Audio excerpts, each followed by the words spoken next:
ये पशुओं जैसा आचरण करने वाले भजन नहीं कर सकते। ये जो कहते हैं ना भजन में मन नहीं लगता, पवित्रता चाहिए। अब ऐसे पशु की तरह शौच हो लिए उठे चल दिए, ऐसे नहीं। पवित्रता, शौचाचार का निर्वाह कीजिए। लघुशंका भी जाइए तो जल लेकर जाइए। इंद्री का प्रक्षालन, फिर हाथ का प्रक्षालन, फिर 3 बार आचमन, राधा वल्लभ श्री हरिवंश, राधा वल्लभ श्री हरिवंश, जैसे शास्त्रीय विधान में केशवाय नमः, नारायणाय नमः, माधवाय। पवित्र रहिए। देखो भजन कैसे नहीं होता। मिट्टी जल आदि से बाह्य शरीर की पवित्रता और छल कपट के त्याग से भीतर की पवित्रता बढ़ती है। गुरु से कपट, यह सर्वनाश का लक्षण है। अगर तुम में कोई दोष है, गुरुदेव पूछ रहे हैं, तुमने ऐसा अक्षरशः जैसा हृदय में वैसा बोल दे जी, अब चाहे दंड दो चाहे क्षमा करो, ये आपका विषय, पर सत्य बात यह कि मेरे हृदय में ऐसी पाप वृत्ति थी, मैंने ऐसा किया या ऐसा करने का हमारे संकल्प बन रहा है। गुरु से कपट नहीं। अंदर कपट रखोगे मन मलिन हो जाएगा, भाग जाओगे, माया घसीट ले जाएगी। जो गुरुदेव ने उपासना दी है उसी का केवल अनुष्ठान। समय कहां आपके पास और के लिए? कहां समय है? प्रियाजू के सिवा हमारे पास समय कहां है? ऐसी दिनचर्या है, एक क्षण भी तो समय नहीं है, तो हम फिर और क्या अनुष्ठान करें? अपनी लाडली जी को हर समय देखते रहना है, दुलार करना है, नाम मंत्र वाणी जी का गायन, उन्हीं की सेवा में। गृहस्थी हैं तो जो व्यापार नौकरी उन्हीं के लिए समर्पित करें। इसके लिए बहुत सहन शक्ति चाहिए। ठंडी गर्मी, मान अपमान, निंदा स्तुति, परिवार वालों की अवहेलना, ये सब मिलेगा इनाम में। इसे सहो चुपचाप। इसके लिए रो मत। कैसे लोग हैं रो देते हैं, शरीर की प्रतिकूलता में रो देते हैं। अरे आंसू श्री जी के लिए, सिर्फ प्यार में रो श्री जी के, और सब दुख मुस्कुरा के सहना सीखो। मौनम, वाणी को बहुत संभालिए। नाम जप के लिए मौन बहुत आवश्यक है। अगर बार बार थोड़ी थोड़ी देर में बोलते रहेंगे तो एकाग्रता भंग होती रहेगी, नाम में मिठास नहीं अनुभव कर पाएंगे। कभी कभी ऐसा होता है ये जाम हो जाता है, बोलना भी चाहे तो नहीं बोल पाते क्योंकि क्रम टूट जाएगा। शाम के समय जैसे किसी से मिलना जुलना नहीं, तो तभी लोग पूछते मौन हो क्या? तो फिर नहीं, मौन नहीं, क्या बात, इशारे समझ लो जो काम, चलो। क्योंकि अगर निरंतर मंत्राकार वृत्ति तो बोलने की भी हिम्मत नहीं रह जाती, पर वहां तक पहुंचने के लिए वाणी का मौन आवश्यक है। मौन का मतलब करना नहीं है, आवश्यक हो तो शब्द बोल दो, नहीं अधिकतर मौन रहने की चेष्टा करो। जो आपको मार्ग मिला है, कई बार वर्णन किया है कि सत्संग में जो शब्द आपको लगते हैं तो डायरी में लिखना चाहिए, या याद कर लो, बाद में लिख लेना जाके। और अपने लिखे हुए सत्संग के वचनों को रोज स्वाध्याय करना चाहिए। अमुक तारीख के सत्संग में ये पॉइंट, और उनको बार बार, ऐसा नहीं कि आपको ही कह रहे हैं, जहां जहां संत मिले जो जो बोले उनके सामने तो लिखा पड़ी नहीं, पीछे हट के लिखना। 2 डायरी हैं, एक सन्यास की है, एक वैष्णव मार्ग, दोनों को, गुरुजनों की, महापुरुषों की वाणी को एकदम एकाग्रता से सुनाओ। जब अलग हटे तो सबसे पहला काम, इस तारीख को इस महापुरुष ने ये शब्द बोला, और उन्हीं का बार बार स्वाध्याय करना। क्योंकि सब शास्त्रों में कहां दौड़े घूमेंगे, महापुरुष जन सब शास्त्रों का सार बोलते, उसे लिख लिया। सरलता, आपका जीवन सरल होना चाहिए। छल कपट द्वंद, मुख में कुछ और, हृदय में कुछ और, आचरण में कुछ और, यह दुष्ट पुरुष का लक्षण है। उपासक का, शिष्य का लक्षण नहीं है। दुष्टता का त्याग करो। हृदय में कुछ और चल रहा है, वाणी से कुछ और बोल रहे हो, आचरण में कुछ और है, यह दुष्ट पुरुष का लक्षण है। साधु पुरुष का जो वाणी में वही, हृदय में वही, आचरण में है, तीनों की मिलान है, वही साधु है, वही उपासक है, वही भक्त है, जिसकी तीनों एक हो। वाणी से जो बोला वही हृदय में है, जो हृदय में वही आचरण में है। यहां वाणी से कुछ बोल रहे हैं, हृदय में कुछ चल रहा है, आचरण कुछ और बता रहे हैं, यह ठीक नहीं। सरलता का तात्पर्य है मन, वचन और कर्म, ये तीनों एक होने चाहिए।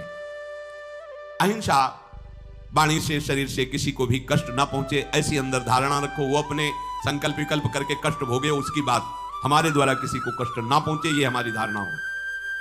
सर्दी गर्मी, सुख दुख आदि, द्वंद्व हर्ष विषाद आदि जो है, इनको सहना सीखो। भगवान भी आदेश करते हैं, मात्रा स्पर्शास्तु कौन्ते शीतोष्ण सुख दुखदा आगमापायनो अनित्यास्तास्तितिक्षस्व भारत। जो इनको सह जाता है वही परम पदवी को प्राप्त होता है। थोड़ी सी गर्मी आहा, थोड़ी सी सर्दी आहा, पूरे जीवन गर्मी।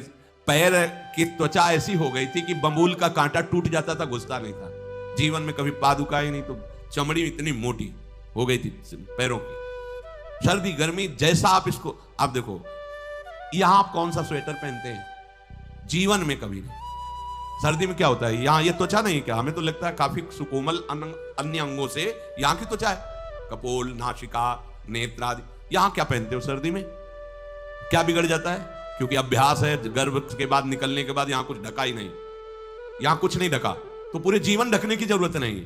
और अगर पूरे अंगों में न ढका होता तो पूरे जीवन ढकने की जरूरत नहीं। जो जंगल में दिगंबर महापुरुष रहते थे गंगा के किनारे कितने, तो उनको क्योंकि अभ्यास, और हमने अभ्यास किया कपड़े लत्ते का, तो अभ्यास, हमने अभ्यास किया एसी रूम का, अभ्यास किया गीजर से नहाने का, वो अभ्यास किया तीनों काल गंगा स्नान, वो अभ्यास, कुछ फर्क नहीं पड़ा इस जड़ शरीर में।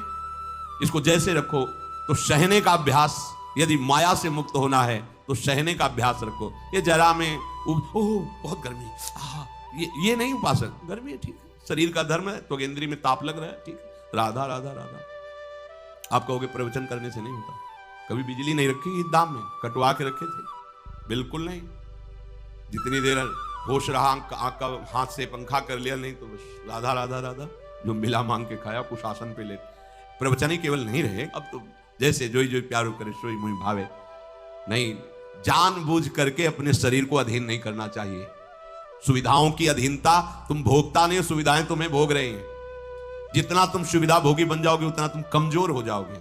सीधे प्रकृति का वार सहो, तुम महात्मा सुदृढ़ बलवान हो जाओगे, तुम्हारे आगे समर्थ शब्द लग जाएगा। जो प्रकृति के और विकारों के वेगों को सीधे सहता है उसे महात्मा कहते हैं। स महात्मा सुदुर्लभा यम ही न व्यथयन्ते ते पुरुषम पुरुषर्षभ सुख दुख समा। जिसका सुख दुख समान भाव, किसी भी वेग की व्यथा से हृदय व्याकुल नहीं होता, वो भगवान को प्राप्त करने का अधिकार प्राप्त कर लेता है। इसलिए सहनशीलता। सर्वत्रात्मनेश्वरान वीक्षाम कैवल्य मनिकेतताम विवक्त चीर वसनम संतोषम एन केनचित। ये ध्यान रखो कि तुम कभी प्रभु से अलग नहीं हो। सर्वत्र भगवान हैं तो यहां भी हैं, सब समय में हैं तो इस समय में भी हैं, सब में हैं तो हम में भी हैं, सबके हैं तो हमारे भी हैं। हम कभी भी प्रभु से बिलग नहीं हो। एकांत सेवन तुम्हारा स्वभाव बन जाना चाहिए, चाहे जो हो। थोड़े समय के लिए तो एकांत बैठो। एकांत मिला तो मोबाइल का संग कर लिया, एकांत मिला तो मित्र बना लिए, बैठ के प्रपंच वार्ता कर रहे हो, नहीं। अगर भगवत प्राप्ति करनी, माया मुक्त होना है तो एकांत एकांत ही होना चाहिए। भले 100 लोग हैं, हमारा किसी से कोई संबंध नहीं, और हम बैठे हैं अपने आराध्य देव के चिंतन में, हम एकांत है। और गुफा में बैठे हैं, शरीर एकांत है, मन से चिंतन संसार का हो रहा है, प्रपंच में है, एकांत में नहीं है। एकांत शब्द का अर्थ समझना चाहिए। हम एकांत को सीधे गुफा या कहीं एकांत, ऐसे एकांत का अर्थ है एक के सिवा दूसरा कोई नहीं, अर्थात एकमात्र भगवत चिंतन में डूबा हुआ उपासक। बाजार में बैठा हुआ भी एकांत है, सभा में बैठा हुआ एकांत है, और प्रपंच का चिंतन करने वाला बंद कमरे में भी प्रपंची है, गुफा में भी प्रपंची है। जहां आप रह रहे हो उसे ये मेरा घर है ऐसी भावना का त्याग कर दे। अनिकेत ये भगवान का दिया हुआ वास स्थान है। कुछ समय के लिए इसमें शरीर निर्वाह कर रहे हैं, ये भी छूटेगा और ये भी छूटेगा। जैसे स्टेशन में बैठा आदमी आराम से, पर वो बैठा इंतजार कर रहा है कि कब हमारी गाड़ी आवे और उस पर हम यात्रा करें। बस ऐसा ही कुछ स्टेशन जैसा विश्राम है, कब मृत्यु आवे, शरीर छूटे, हम प्रिया प्रीतम को प्राप्त हो। ये न मेरा था, न मेरा है, न मेरा रहेगा। ये न मेरा था, न मेरा है, न मेरा रहेगा। गृहस्थ हो तो पवित्र वस्त्र पहने, और त्यागी हो तो जैसे मिल जाए भगवत कृपा से वैसे वस्त्र पहने। प्रारब्ध के अनुसार तुम्हें जैसी व्यवस्था मिली उसमें संतोष करना सीखो, मांग मत रखो। प्रभु की प्राप्ति के लिए खास बात ध्यान रखनी है, अपनी उपासना में दृढ़ श्रद्धा रखो और सर्वश्रेष्ठ भाव रखो, पर दूसरे किसी की भी निंदा न करो। अगर किसी की भी निंदा करोगे तो फिर माया तुम्हें मुक्त होने नहीं देगी। मन को, वाणी को, शरीर को संयम में रखो, अर्थात भगवत भजन, भगवत वार्ता और मौन। मन का संकल्प विकल्प रहित होना, विषयों का चिंतन न करना, प्रभु के रूप का, नाम का, धाम का, लीलाओं का चिंतन करना। शरीर का शास्त्र संयम से वर्ताव करना। अब माया मुक्त होते चले जाओगे। इनमें किसी में भी त्रुटि ना हो, सावधानी रखो। अपनी इंद्रियों को सावधान रखो, किसी के दोष न देखने पावे। कोई गलत चेष्टा देखेंगे तो ये भी गलत करने के लिए तैयार हो जाएंगे। हे राजन, श्रवणम कीर्तनम ध्यानम हरेरद्भुत कर्मणः जन्म कर्म गुणानां च तदर्थे अखिल चेष्टिता। श्री भगवान के बड़े अवतार हुए हैं, बड़ी अद्भुत अद्भुत लीलाएं हैं। प्रभु का प्रकट होना, लीला करना, दिव्य गुणों का वर्णन, यदि आप इनको गाएंगे लीलाओं को और श्रवण करेंगे तो मोह की बात क्या, महामोह का भंजन हो जाएगा। बड़ी सामर्थ्य भगवान के चरित्रों की, महिमा बड़ी है। अगर इनको आप सुनेंगे, बार बार सुनेंगे, तो आपको और कोई साधन करने नहीं पड़ेंगे, अपने आप सब साधन प्रकाशित हो जाएंगे। जहां कहीं कभी भी किसी का उद्धार की बात आई है तो भगवत चरित्र सुनने से ही आई है। शरणागति श्रवण से ही प्रारंभ होती है, भक्ति भी श्रवण से ही प्रारंभ होती है, पूर्णता भी श्रवण से ही होती है। श्रवण सुजस सुनी आयऊ, और श्रवणम कीर्तनम स्मरणम, पहला श्रवण। खूब भगवत चर्चा सुनने का स्वभाव बना लेना चाहिए। पर देखा जाता है कि 20 वर्ष भगवत चर्चा सुनने पर रंग नहीं आता, क्योंकि ये तो बना लिया स्वभाव कि जहां भी कथा हो रही सुन रहे, और बाद में निकले तो बख्शते वो किसी को नहीं, सबकी निंदा करते हैं। बस किसी एक की प्रशंसा, एक की निंदा, तुम्हारा सारा का सारा सत्संग बेकार हो गया। अगर सत्संग को सुरक्षित रखना है तो ना किसी की स्तुति, ना किसी की निंदा, जो सुना है उसको अपने जीवन में मनन करते हुए उतारे। प्रभु की लीलाओं का श्रवण और प्रभु के नाम का कीर्तन और प्रभु के रूप का ध्यान, ये तीन बातें बहुत जल्दी भगवत प्रेम प्रकट कर देती हैं। ये तीन बातें बहुत जल्दी भगवत प्रेम प्रकट कर देती हैं। प्रभु के अवतार लीला चरित्रों का खूब गायन करे, खूब श्रवण करे। भगवान की अवतार लीलाएं भी हैं और प्रभु की प्रेममय निकुंज लीलाएं भी हैं। तो अगर आपका निकुंज लीला में प्रवेश नहीं है तो प्रथम सुने भागवत, भक्त मुख भगवद वाणी।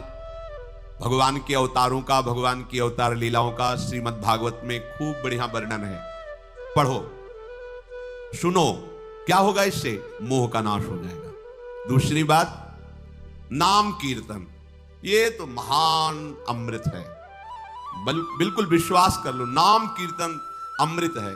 ताली बजा के, मंजीरा बजा के, ढोल बजा करके, नाच करके, जैसे बने, अकेले 4 लोग जैसे बने, नाम संकीर्तनम यस्य सर्व पाप प्रणाशनम।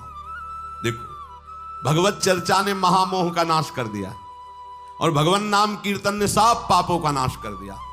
नाम संकीर्तनम यस्य सर्व पाप, सर्व पीछे बीच में जो भी जमा संचित कृप सब को भस्म करने की सामर्थ्य नाम कीर्तन। ये जो राधा राधा आप बोलते हैं, बहुत अमृत है, बहुत अमृत। और प्रभु के रूप का ध्यान, ये तीन बातें बहुत जल्दी माया मुक्त कर देंगे, आपको भगवत प्राप्ति करा देंगे। प्रभु के रूप के ध्यान के लिए ही दिव्य श्यामा श्याम ने बिहारी जी का रूप धारण किया। ये किसी मूर्तिकार की रचना नहीं है। श्री राधा रमण जी सरकार, राधा वल्लभ लाल जी महाराज, श्री बांके बिहारी लाल जी महाराज, ये साक्षात प्रगट ठाकुर है। प्रिया प्रीतम हमारी दृष्टि में सामर्थ्य नहीं कि देख सके, वो तो हरिवंश नेत्रों से देखे जाते हैं।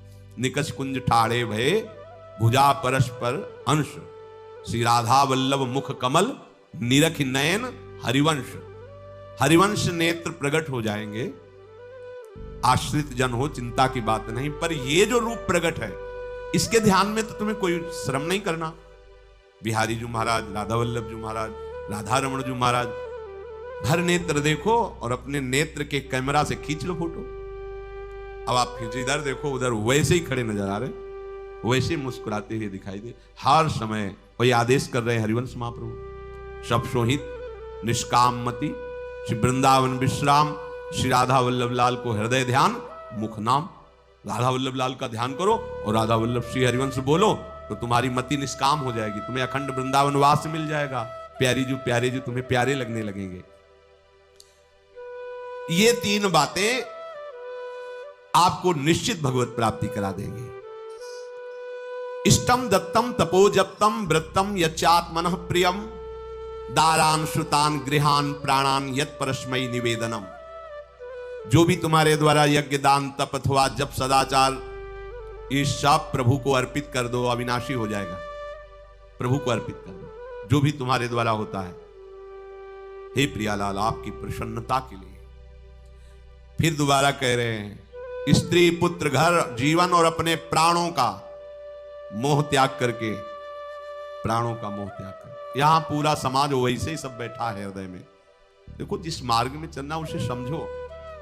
अंदर से केवल प्रिया प्रीतम में ही हमारी अहमता ममता होनी चाहिए। प्रभु सच्चिदानंद श्री कृष्ण चंद्र जी को अपना प्राण प्रीतम मानने के लिए ये जितनी जगह आप अपनापन किए हैं समेटना पड़ेगा। सबकी ममता ताग बटोरी, मम पद मन ही बांध बरडोरी।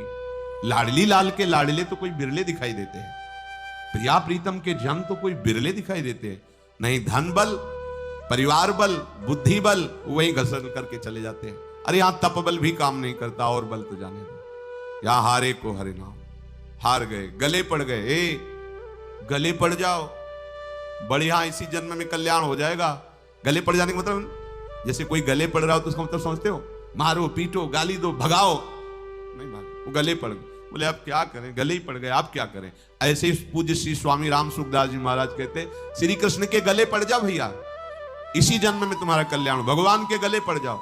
गले आप तो जैसे भी अब आपके हैं, अब तो हम खूब अल्लाह मचा कहेंगे कि राधा वल्लभ लाल के, तुम्हें अपनी इज्जत बचा लियो तो सुधार लो हमें, समझ गए। ये गले पड़ना, हाँ कहावत, लंबा तिलक लगाएंगे और जय राधा वल्लभ लाल की बोलेंगे।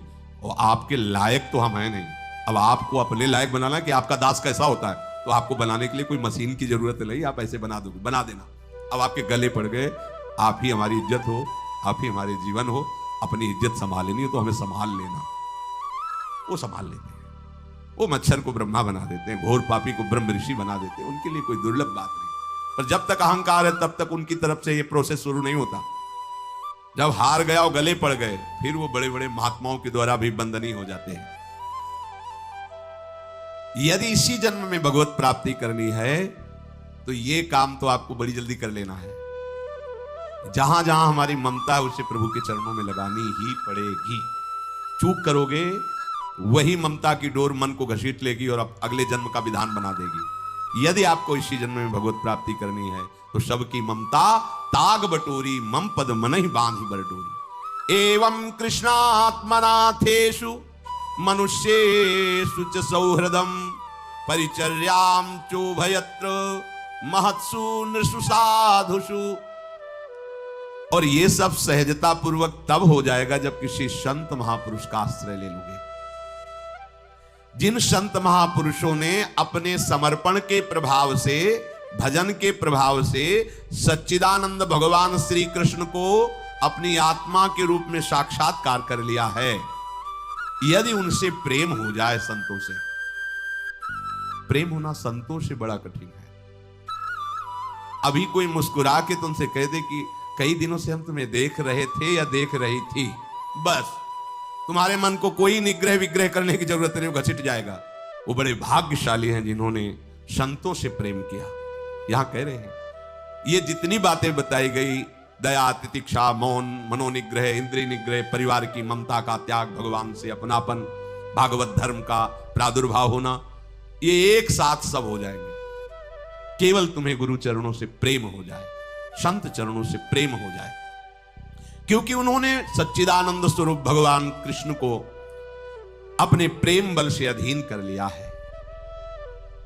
यदि परोपकारी संत जनों से हमारी प्रीति हो जाए तो हमारा स्वभाव बदल जाएगा। संतों से प्रीति है, ये तुम्हारे स्वभाव से परिचय मिलेगा। क्या? परस्परानुकथनम पावनम भगवद्यशः मिथोरतिर्मिथस्तुष्टिर निवृत्तिर्मिथयात्मनः। जब संतों से प्रेम हो जाता है तो स्वभाव बन जाता है क्या? भगवत चर्चा करने का। अपने लोग जब नई अवस्था में तो भिक्षा के लिए चले और आगे संत मिल गए, 2-2, 3-3 घंटे धूप में खड़े भगवत चर्चा हो, नीचे धूल जल रही, ऊपर से सूर्य ताप है और खड़े 2-2, 3-3 घंटे चर्चा हो। शाम की किसी बात पर छिड़ गई तो ये शास्त्र 12-1 रात्रि के बज रहे, वो प्रसंग पूरा और उसका निर्णय, रात दिन उसी की चर्चा। स्वभाव बदल जाएगा, कुछ और अच्छा नहीं लगेगा। परस्परानुकथनम पावनम भगवद्यशः, परम पवित्र करने वाले भगवान की बातें वो परस्पर करने लगते हैं। यदि संतों से प्रेम नहीं तो जहां दो मिलेंगे वहां संसार की वार्ता होगी। संत प्रेमी जब मिलेगा तो भगवत चर्चा होगी। ये पहचान है परस्परानुकथनम पावनम भगवद्यशः। आपस में इकट्ठे होकर नाम कीर्तन करना, भगवत चर्चा करना। पर मिथोरतिर, जो प्रपंची लोग हैं उनसे उनका संबंध नहीं होता। मिथस्तुष्टि, जो भोगी लोग भोगों में सुख प्राप्त करते हैं, उपासकों को उसमें नहीं। जब भगवत चर्चा होती तो ऐसी तृप्ति होती। 1 घंटा चर्चा हुई, आनंद मगन हो गए। आहा, आज हमें प्रभु का यश सुनने को मिला, आज भगवत भक्त का संग, हृदय पावन होने लगता है। आध्यात्मिक शांति का अनुभव उन्हीं उपासकों को होता है जो प्रपंच वार्ता न करके परस्परानुकथनम पावनम भगवद्यशः स्मरन्तः स्मारयन्तश्च मिथौघौघहरं हरिं भक्त्या संजातया भक्त्या बिभ्रत्युत्पुलकां तनुम्। अब वो जो संत प्रेमी उपासकों ने ये व्रत ले लिया कि प्रपंच चर्चा नहीं करेंगे, केवल भगवत चर्चा करेंगे, तो अब क्या हुआ? बोले राशि राशि पापों का नाश हो गया उनके। आहा, वो ऐसे श्री कृष्ण स्मरण में रम गए। दूसरों को श्री कृष्ण स्मरण कराना, स्वयं स्मरण में रमना। अब उनके हृदय में प्रभु से प्रेम का उदय हो गया। अब उनके हृदय में जब प्रेम उदय हुआ तो क्वचित रुदन्त्यच्युत चिंतया क्वचित दशन्ति नंदन्ति वदन्त्यलौकिकाः नृत्यन्ति गायत्यनुशीलयन्त्यजम् भवन्ति तूष्णीं परमेत्य निर्वृताः। उनके हृदय की विलक्षण दशा होने लगी। वो कभी ऐसी घोर चिंता में डूब गए कि इतना समय हो गया, अभी प्रियाजू का दर्शन नहीं हुआ, प्रियाजू हमसे बात नहीं किए। चिल्ला चिल्ला के रोना शुरू, शुद्ध नहीं मैं कौन हूं, कहां बैठा हूं, ऐसे ये प्रेम उदय हुआ। अब वो चिल्ला चिल्ला के रोना शुरू कर दे। हाय, मैं किसके पास जाऊं, किससे पूछूं, कौन मुझे प्रियालाल से मिलाए, बस तड़पना शुरू। सोचते सोचते ऐसा रोना, बेशुद्ध स्थिति। उसी में देखते हैं, अरे प्रियालाल तो गलबैया दिए हुए जा रहे हैं। बस ऐसा स्फुरण हुआ कि वो आनंद मगन हो गए, एकदम मन प्रसन्न, तन प्रसन्न। अभी शोकित थे, अभी आनंदित हो गए। और वो इतने आनंद मगन हुए कि लोकातीत होकर बात करने लगे प्रियाजी से। कोई है नहीं सामने, दिखाई नहीं दे रहा अन्य को, लेकिन उनके सामने प्रियालाल उनसे बात कर रहे हैं। सुना सुना करके सुंदर सुंदर पदों का गायन कर रहे हैं, राग आलाप रहे हैं। और राग में कभी ऊंचा नीचा स्वर की बात नहीं है प्रियालाल के लिए। फिर इतने आनंद में भर गए कि नाचने लगे, झूम झूम करके नाच रहे। लोगों को लग रहा है कोई है नहीं सामने, कैसे ना, ओ प्रियालाल सामने। प्रियालाल को देख रहे, प्रियालाल को पद सुना रहे, प्रियालाल के सामने नाच रहे। और कभी कभी अरे वो तो हमें छोड़कर चले गए, फिर चिल्लाकर रोने लगते हैं, खोजने लगते हैं। कभी कभी अरे वो तो मुझे हृदय से लगाए हुए, एकदम शांत समाधिस्थ। ऐसी भाव दशाएं उसकी होने लगती है। तो जो इस प्रकार गुरु की शरण होकर उनकी आज्ञा पालन करते हुए, संत जनों से प्रीति रखते हुए, परस्पर भगवत चर्चा करते हुए, नाम कीर्तन करते हुए, भगवत रूप का ध्यान करते हुए, प्रतिपल प्रभु का चिंतन करते हैं, उनको इस दुरंत माया से पार होने के लिए कोई कठिनता नहीं। वो सहज में पार हो जाते हैं। और पार ही होना है, दूसरा कोई सूत्र नहीं है हमारे पास। कोई अब मंगल का रास्ता नहीं रह गया। ऐसी आग में जलना, जीते जी जल रहे हैं काम क्रोध की आग में, मरते समय मृत्यु, बार बार जन्म मरण, फिर प्रलय, फिर महाप्रलय, फिर जन्म मरण, कब तक चलता रहेगा? अब तो मनुष्य जन्म मिला है, वृंदावन मिल गया है, रसिकों का संग मिल गया, अब तो जीत जाओ बाजी। नहीं तो ध्रुवदास जी कहते हैं, बार बार तो बनत नहीं या संजोग अनूप, मानुष तन वृंदा विपिन रसकन संग विविरूप, अत्यंत उदार करुणा वरुणालय, स्वामिनी की चरणाश्रय, निरंतर नाम जप, चूको मत, लक्ष्य बना लो। इसी जन्म में हमें भगवत प्राप्ति करनी, ये दृढ़ निश्चय कर लो। आप कोई दूसरी बात नहीं, मुझे इसी जन्म में भगवत प्राप्त करनी ही है, कोई दूसरा रास्ता नहीं है बचने का। बस दूसरा रास्ता रखोगे तो मन फिर फंसा देगा। बस भगवत प्राप्ति करनी, फिर चाहे जैसे बर्ताव करवाओ, प्रभु आप जानो, एक बार हमसे मिलो, एक बार हमें इन द्वंद्वों से मुक्त करो, एक बार इन विकारों की जलन से मुझे ऊपर उठाओ, ये जन्म मरण का चक्र एक बार मिटाओ नाथ, फिर जैसा चाहो वैसा खेलो, ऐसा निश्चय करो। श्री राधा।